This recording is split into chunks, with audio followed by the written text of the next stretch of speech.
It is triple digits in Texas. It is wet thanks to the hurricane or the tropical storm in North Carolina.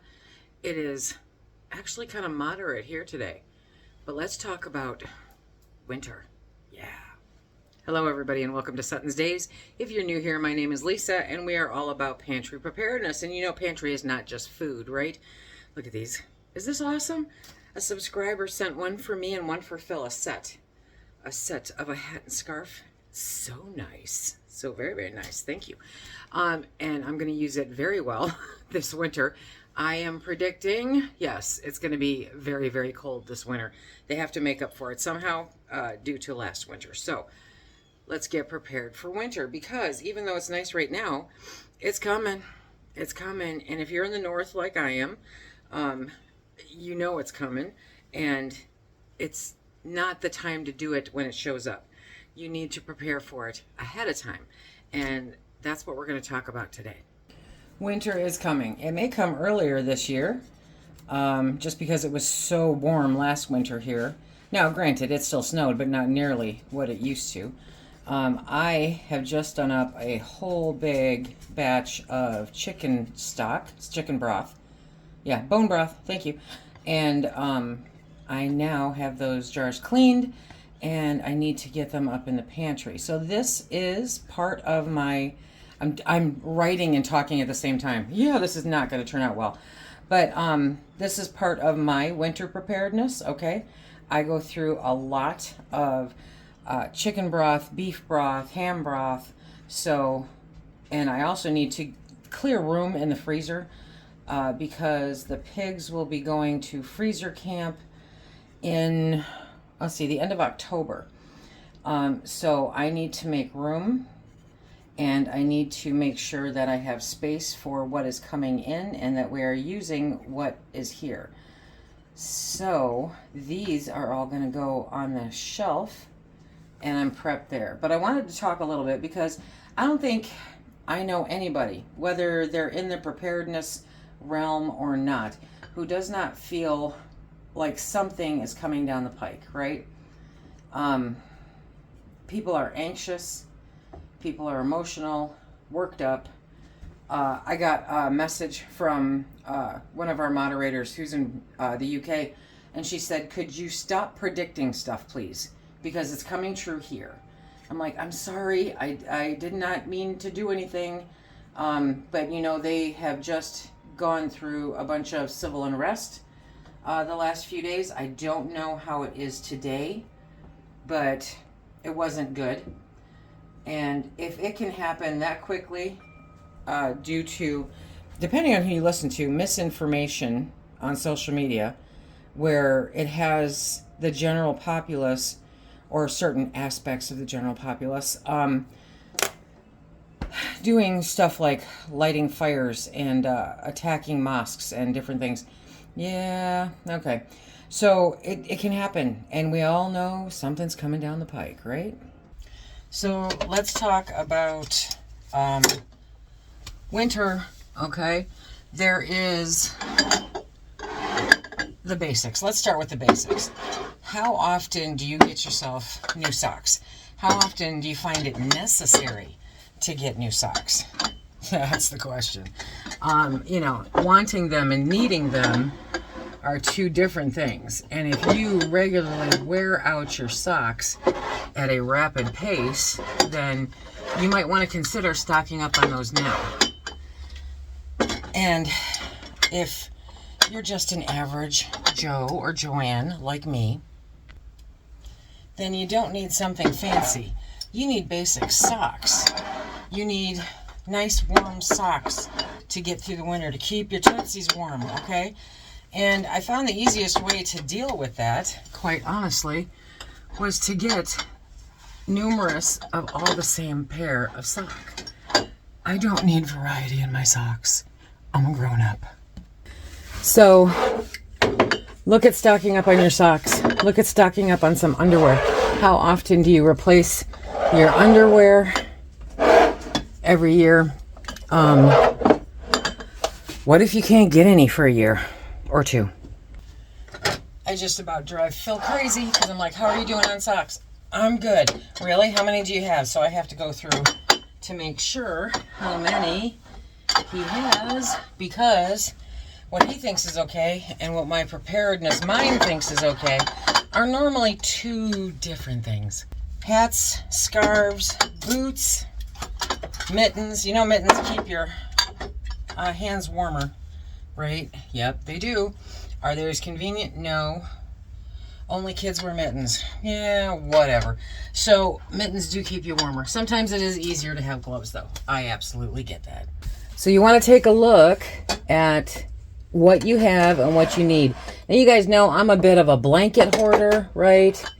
No, I'm not. I'm prepared. Okay, so I have enough blankets for a whole bunch of people. A whole bunch of people. And that works just fine for me. Because if anything happens, I've got extra. I know that I'm not going to run out, and I'm covered. Literally. One of the things that I do is I catch those at Costco or Sam's Club. I have a Sam's Club membership. Those big black totes with the yellow or the red lids, they secure down completely. Nothing can get into them. And I love them a lot. And I have incorporated them into our storage just about every place, from the barn to the garage to the house. And I have totes of winter gear. I have totes of winter boots. Now, when you're talking about boots, oh boy. Okay, so when you're talking about boots, right? Boots can get pricey, especially when you got boats for feet like I do. So this is a trick that I've been doing for years, especially here because, you know, I'm in the country, I'm on the farm, and I'm dealing with muck, you know. So we'll go into the thrift store, St. Vinny. We'll go into them once a month or so, you know, and take a peek around. And do you know how many perfectly good pairs of work boots I have found in my size? Yeah, it's great. Paying $2, $3, $4 for a pair of boots. My favorite boots of all time, I paid $5 for at a garage sale. And they were the warmest boots ever. I had them for years. Did they look professional in an office environment? No. Did I care? No. Again, I'm a grown-up, okay? But here, they were epic. We called them my chicken boots because I could slip my feet into those boots when it was 2012 to 13 and 13 to 14. We had some of the coldest winters. It was horrible. Literally, the wind chimes outside my window gave me a tick, okay? Because I knew when I heard them how absolutely bone-chilling bitter it was outside, and I knew that I had to go out in it. And I would slip my bare feet at 7 o'clock in the morning into those boots, and my feet never got cold, walking all the way out to the coop and all the way back and doing everything I had to do for the chickens. Never got cold. They were fine. Bare feet. They were epic. Have I found another pair like that since? No, I have not. And it's kind of sad. Watch out. She's down on the floor. Yes, I am, because I have spent some quality time with the FedEx guy and my mailman in the last couple days. I miss you, Chris, to my UPS guy, because I haven't seen him. However, I started stocking up for the winter. Yes, I did. I got it as far as here. It's in here. It's on the floor. A majority of what you will see behind me is all convenience items, but it's convenient in the wintertime, okay? When I can lose power for no reason, which means I have to restrict my water. I use paper plates, okay? That's it. I use paper plates. I won't even apologize for them anymore. I use paper plates. And when we're done with them, I put them in the stove, in the wood stove, to burn. So it's a non-issue, okay? So there's paper plates. There's 2 cases of cat food. I have 2 more coming. There are solo cups. That's primarily because the family reunion's in a few weeks, but they will last us all winter long and start my plants in the spring, okay? I got batteries. I got paper towels. I got all kinds of stuff dropped off. Treats for the dogs, their chews, you know. Yeah, Phil carried in the boxes, and he's like, "What did you get?" And I'm like, "I'm sorry, you should have used a dolly." I got backup for my dishwasher tablets. I am backfilling stuff right now because on the food aspect, we're pretty good. You know, I have to make a few things and move stuff around, but we're well stocked. I'm comfortable where food is concerned to get us through the next 6 months. Okay. But where everything else is concerned, I'm taking a hard look. I'm deciding how much I actually need, if I need any, or how much, if I have extra, that I can backfill. And that's where I'm at, because I did that big haul a few years ago from Sam's Club, almost $1,000 worth of stuff, and I'm still using that same laundry soap. I'm still using, yep, the dish tabs. I am still using the trash bags, and then I ordered more because I didn't see them.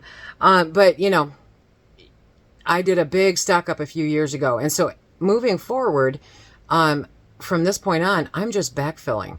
So I'll let it get down to like 3 of any one said item and go to see, do they still have this? No, they don't.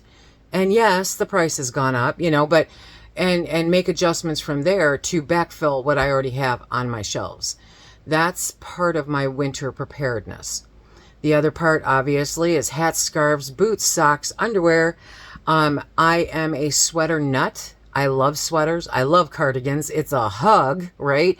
So I have a lot of cardigans because layering, I layer a lot.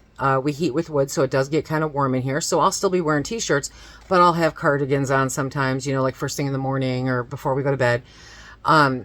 Winter coats. You guys don't have to spend a lot of money. You don't. Just like the boots, I have got some of my best winter coats from the thrift store. And when I fall down in the barn, or if I snag it on a piece of fencing, or, you know, anything like that, I don't lose sleep because I paid $10 or less for it.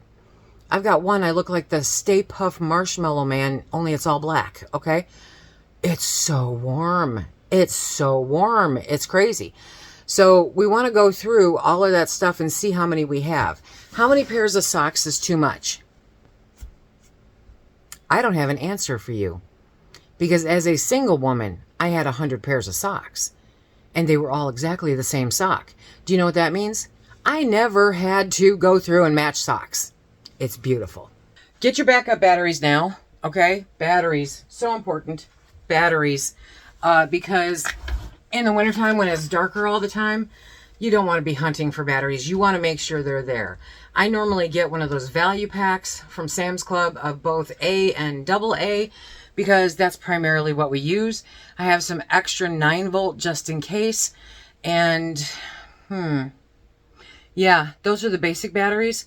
We've always got the rechargeable batteries that we can hook up, you know, to any kind of power source, and go from there. And batteries, big time.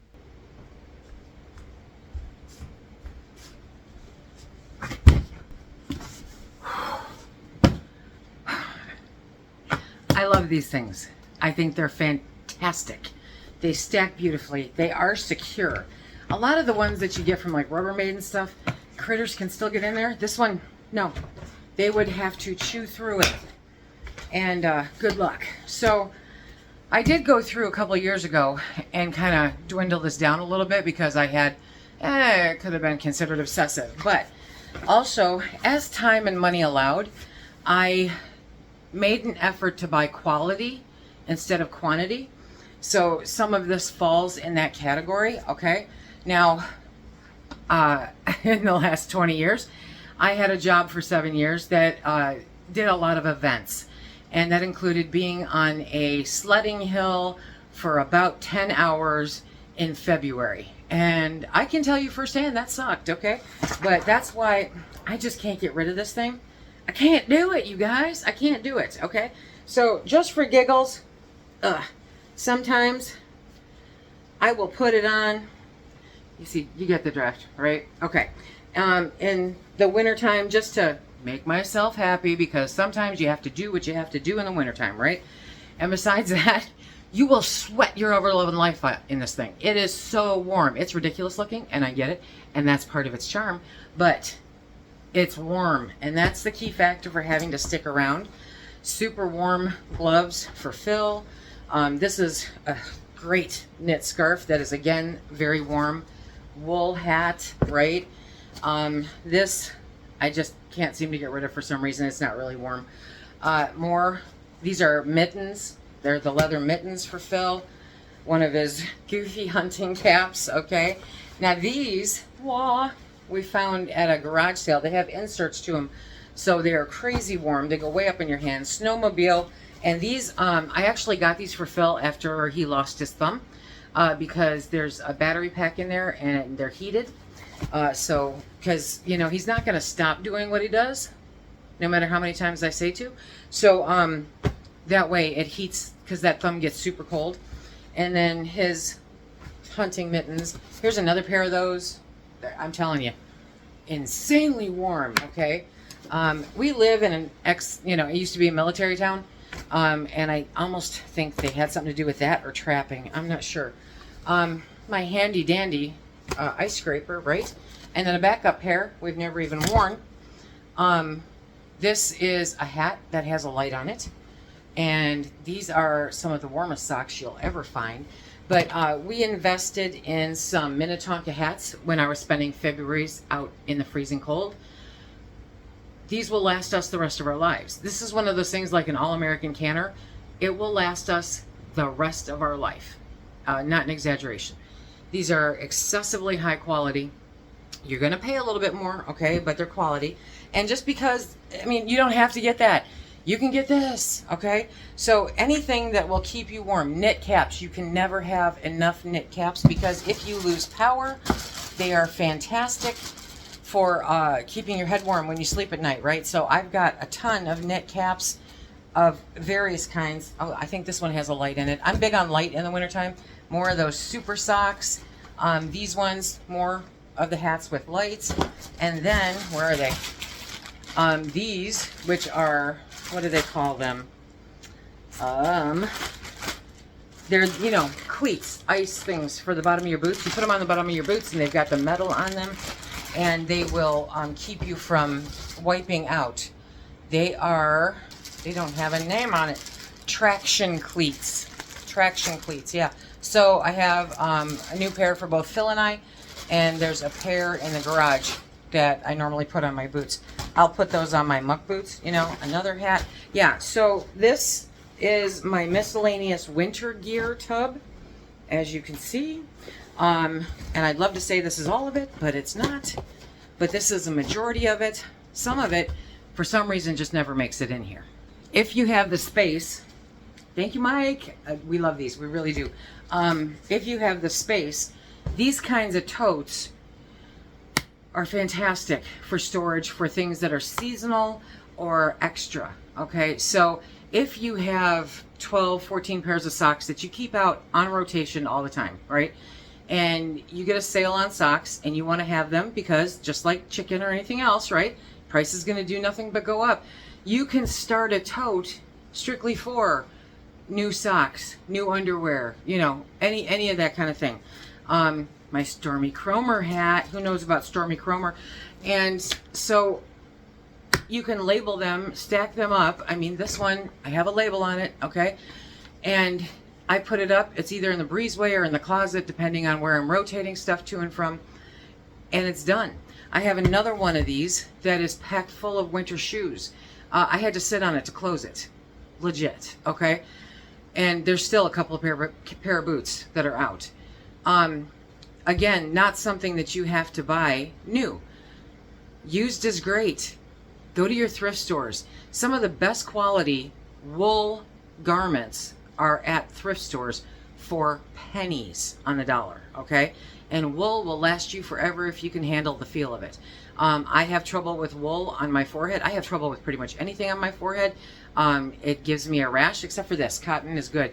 But any kind of fiber like yarn, anything like that, bothers my scalp. I'm not allergic, I'm just sensitive to it. So I'm cautious about that kind of thing. But when it comes to sweaters and socks and a shawl or something like that, I will take wool every single time. If you find it, grab it, put it in a tote. It's a good thing. And if you want, you can put little zip ties in through there. Yeah, I get it. Nobody wants to talk about winter when it is triple digits outside, okay? But now's the time to think about winter. You want to make sure that you're stocked up with everything you could possibly need to get through this coming winter. Sit down, make a list. Look at the supplies that you have. Assess whether or not they need to be updated or replaced or just added to a little bit. Find a good way to store them so that they're secure and they're safe, but they're easy to access. Nothing is worse than, I know I just bought 24 pairs of socks. Where are they? And nobody knows. So if you have a system like the totes, if you have the space for it, it's a great way to keep track of what's coming in. And that way you know where to get it when it's time to send stuff on its way. What are you stocking up for this winter? Are you preparing for another snowmageddon? Let me know in the comments section down below. If you're interested in a systematic approach to becoming more prepared, there's this. This is the book that I just recently published. It's 100 Days to Preparedness. You can literally do it in 100 days, or you can take off ones that are not applicable, or you can add ones that are applicable. But this is a really great starting point. If you want to see more about how this book functions, check out this video right here. Links are down below. And until next time, everybody, be safe. Stack it to the rafters.